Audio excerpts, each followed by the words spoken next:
નમસ્કાર, કેટીવી વિશેષ સાથે હું છું આપની સાથે મહેન્દ્ર। વાત કરી સમાચારની તો રાજ્યના અગ્રણી અખબાર દિવ્ય ભાસ્કર દ્વારા ટ્રાફિક જાગૃતિને લઈને એક અનોખી પહેલ શરૂ કરવામાં આવી છે।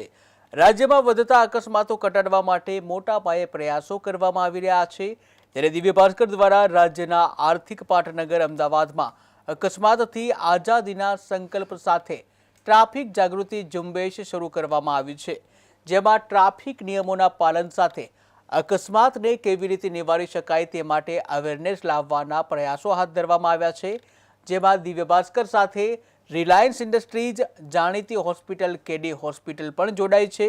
આ ઉપરાંત પીએસપી લિમિટેડ, જીએમડીસી, અમદાવાદ શહેર traffic police, Kalupur bank, Lincoln pharmaceutical, national highway authority of India એટલે કે NHAI અને Anant national university, Samvedana NGO અને કેટીવી ન્યૂઝ ગુજરાતી પણ આ અભિયાનમાં જોડાઈ છે, જેથી આ પહેલ અમદાવાદના તમામ નાગરિકો સુધી પહોંચે।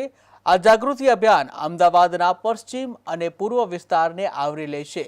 આજે દિવ્ય ભાસ્કર દ્વારા શહેરના ટ્રાફિકથી ધમધમતા કર્ણાવતી ક્લબ અને પ્રહલાદનગર ગાર્ડન પાસે હેલ્મેટ વિતરણનો કાર્યક્રમ યોજવામાં આવ્યો હતો। આ બંને 4 રસ્તે હેલ્મેટ વિના વાહન ચલાવતા વાહન ચાલકોને વિના મૂલ્યે હેલ્મેટ આપવામાં આવ્યું હતું અને હેલ્મેટ પહેરવું કેમ જરૂરી છે તે અંગે માર્ગદર્શન આપવામાં આવ્યું હતું। સાથે જ ટ્રાફિક નિયમન અંગે પણ જાણકારી આપવામાં આવી હતી।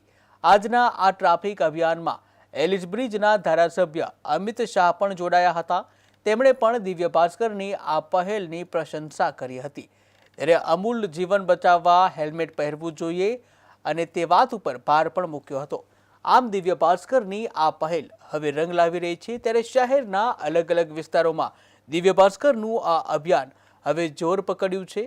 ત્યારે રસ્તે વાહન લઈને પસાર થતા વાહન ચાલકોને સલામતીના નિયમનના નિયમો વિશે માહિતગાર કરવામાં આવી રહ્યા છે। સાથે જ ટ્રાફિક નિયમ કેટલા જરૂરી છે અને તે બાબતે માર્ગદર્શન પણ આપવામાં આવ્યું હતું।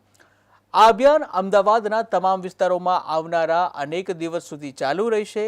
ત્યારે ટ્રાફિક સલામતીને લઈને નાગરિકોને જાગૃત કરવામાં પણ આવ્યા હતા। તેમને હેલ્મેટ કેમ પહેરવું, સીટ બેલ્ટ બાંધવો જરૂરી કેમ છે, ઓવર સ્પીડમાં ગાડી ન ચલાવવી જેવી બાબતોની સમજણ આપવામાં આવી હતી। આપણે જાણીએ છીએ કે માર્ગ અકસ્માતમાં સૌથી વધારે મોત થાય છે અને આ મોત ટુ વ્હીલર ઉપર વગર હેલ્મેટે ફરવાના કારણે થાય છે। દિવ્ય ભાસ્કર અને અમદાવાદ પોલીસ તરફથી જે ઝુંબેશ ઉપાડવામાં આવી રહી છે કે રોડ ઉપર જતા લોકોને રોડ સેફટી માટે, અકસ્માતે કમોતે ન મરે તેના માટે કે હેલ્મેટ આપવાની રોડ ઉપર ઊભા રાખીને તે ઝુંબેશ ખૂબ સરસ છે, તેને હું આવકારું છું અને ભવિષ્યમાં અમદાવાદના બધા નાગરિકો પોતાનું સલામત રાખવા માટે, કહેવત છે સર સલામત તો પગડિયા બહોત, પોતાનું સલામત રાખવા માટે હેલ્મેટ પહેરીને ઘરની બહાર નીકળીને પોતાના અને પોતાના કુટુંબનું રક્ષણ કરશે। તો તમને એવું લાગે છે કે તમે આજે હેલ્મેટ વગર નીકળ્યા છો, એ કંઈક અકસ્માત થઈ ગયું તો તમે તમારા ફેમિલીને કેવી રીતે કરી શકશો? તમારા ફેમિલી વાળા કેટલા ચિંતિત થશે? હા, મારી સેફટી માટે ખોટું છે વસ્તુ। તમારી સેફટી માટે ખોટું છે ને? ધ્યાન રાખ। તો હું તમને આપી રહ્યો છું by Divya Bhaskar and સ્ટીલબર્ગ collaboration, જે તમારા સેફટી માટે હેલ્મેટ डिस्ट्रीब्यूशन कर रहा है। पुराना वाला आपको लगता है ये बचा पाएगा आपको? नहीं बचा पाएगा। नहीं बचा पाएगा ना? नहीं। तो आपको इन सबको अवेयरनेस देना है कि ये ISI मार्क गलत भी होता है कभी कभी। सिर्फ ऑथेंटिकेट स्टील बर्ड जहाँ से होता है वहीं से आप लेंगे। ओके। ठीक है।